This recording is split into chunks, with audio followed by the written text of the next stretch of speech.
Pagka halimbawang hindi masarap, hindi masarap. Ang ating topic ngayon ay tinatanong ni Benigno. Ang tanong niya ay, ilang taon ka nag-asawa? Hindi ko alam sa inyo kung bakit mga ganito yung tinatanong ninyo, no?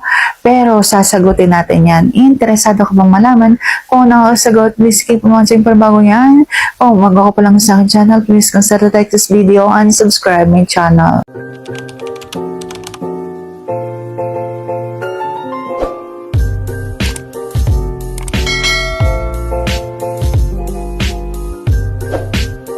Okay, sa mga gustong malaman kung ilang taon ako noon, ang sagot ko ay ako po ay 19.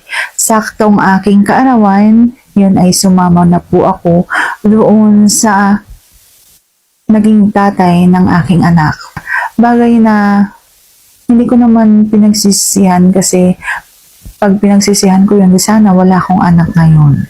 Okay, so yun yung karanasan na nagkaroon ako ng anak na minamahal ngayon at binata na. At syempre, nagkaroon ako ng iba't ibang karanasan na naibabahagi ko sa inyo.